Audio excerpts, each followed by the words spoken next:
Good morning, guys. I hope we're all sparkly. I've said it before and I'll say it again. Dance while the record spins.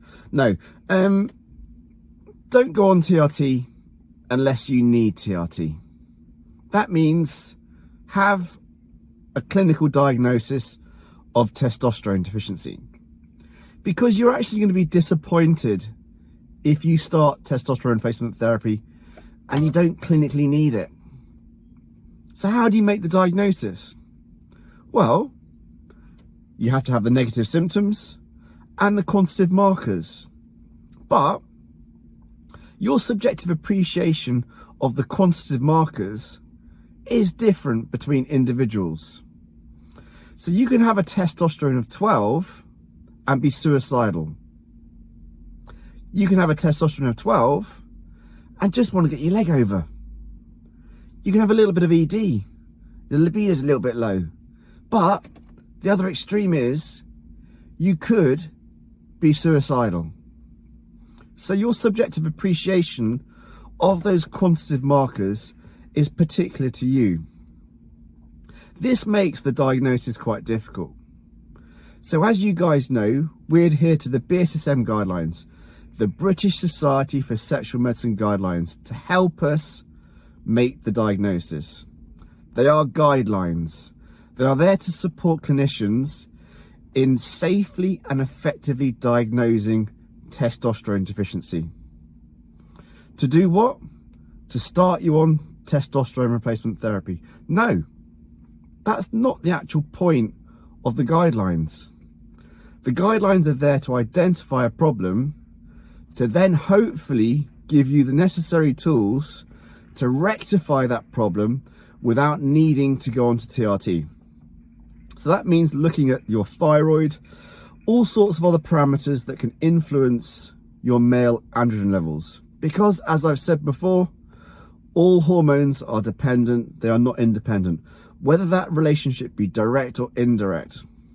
So look to your other metabolic markers. Look to guess what I'm going to say next. Lifestyle, diet and training. Stress reduction, improve your sleep hygiene, look at your diet, look at your exercise, because you're actually going to have to do that anyway to feel the benefits of testosterone replacement therapy. So if you can do that and not need TRT, gold. You're not going to commit to a lifelong therapy. That is an investment in time and money and effort, because it's not always plain sailing. You don't just jump on testosterone replacement therapy and suddenly feel amazing. What's going to happen? The drug levels have to stabilize. That can be a roller coaster. And then you have to titrate the dose according to your effect for your biology. Then your lifestyle changes. Your utilization increases. Your testosterone level that was optimal is now suboptimal. You feel a bit tired. Perhaps a little bit of brain fog creeps back in. Your libido drops. Perhaps you get a bit more AED. That's not good. So your dose has to be titrated according to effect, not only for your genetics and your physiology, but for your requirements as well. So do not go on TRT unless you need TRT. The British Society for Sexual Medicine Guidelines say you need 2 confirmed low levels. That means a total testosterone of less than 12 nanomole per litre.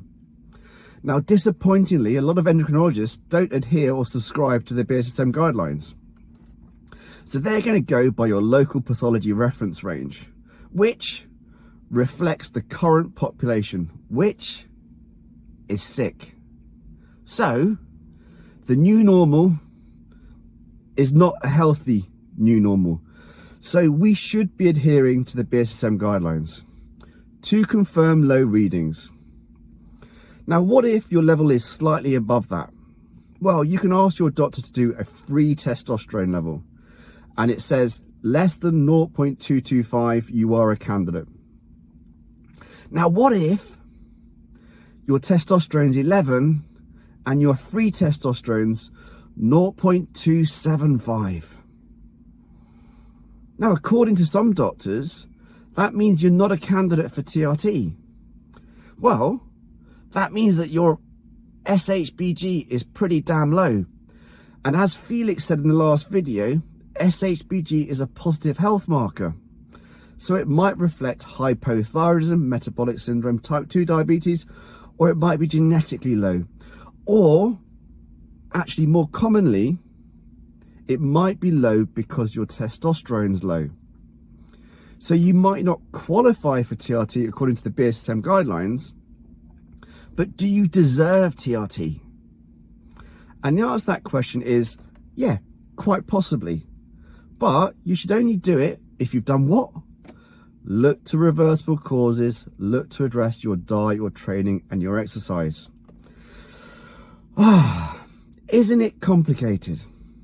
Well, it actually gets even more complicated, because if you do start testosterone replacement therapy, the British Society for Sexual Medicine Guidelines state that you should be aiming for a total testosterone of more than 15, which it makes sense because there are health benefits of having a testosterone higher than 15. Now, yes, we've just said free testosterone is more important. So there is a little bit of a shortcoming in that statement. But we're aiming for a testosterone between 15 and 30. No, we're not. Because a testosterone of 15 would need a low SHBG to actually have a semi-good, borderline, no, rubbish, free testosterone. So I don't think 15 is high enough. I aim to get my guys with a free testosterone of 0.5 to 0.85. That seems to be a sweet spot for most people. I'd probably say that's probably the 95% confidence interval where most people feel good. Some people can feel better above that. Some people can feel better below that. As we said, what are we trying to do? We're trying to reverse your negative symptoms and optimize your physiology. And that's unique to you. So your dose needs to be carefully titrated according to effect. Your perfect levels are not going to be my perfect levels. So, how do you feel? I much prefer it if my patients haven't seen their blood test results before they tell me how they feel, because often it clouds what they're going to say next. Still in my head, oh, you know, I want to be high normal. I'm off to the gym in 2 seconds. So I want to have a high testosterone to maximize my anabolic capacity. What's going to push me through this workout today? Apart from gorilla mode.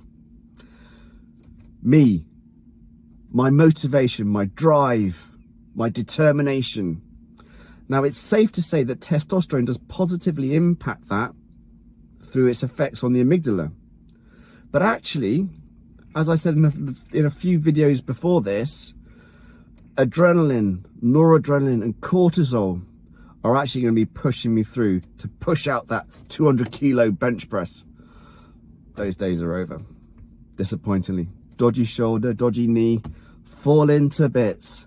Thank God for TRT.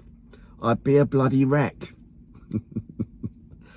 Oh, it's a journey. It's a journey of mistakes, learning from those mistakes and moving forwards. We are human. We can make mistakes, but you do pay for those mistakes. Lots of people with testosterone deficiency have made mistakes. You've made inadvertent mistakes by not hunting and gathering, because that's what we're supposed to do as a human, hunt and gather. But we live in a perverse society, so yeah, we dysregulate our physiology as a result. So, here he goes off on a hunter-gatherer tangent, as usual. And now I've lost track. Making the diagnosis of testosterone deficiency is complicated. We are striving to achieve normal physiology. Your subjective appreciation of your quantitative markers are your subjective appreciation of your quantitative markers.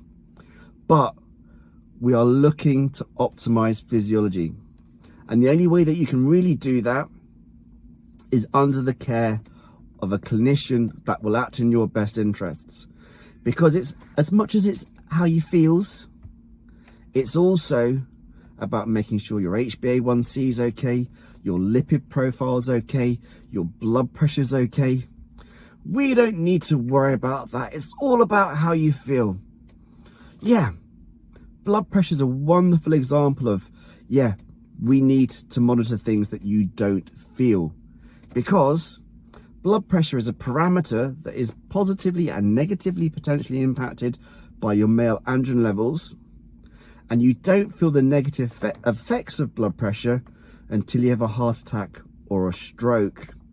And there you are, a dribbling vegetable, as a direct result of not looking at your health objectively. And your subjective appreciation of your health is not always accurate. Often we are our own worst enemies. I know that because I've been my own worst enemy.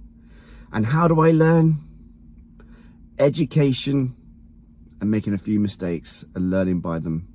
Hopefully those mistakes that you've made are not catastrophic. Hopefully those mistakes will lead you to a better path, but those mistakes have got you here. Good, bad, indifferent. Move forwards and do what? Earn your reward.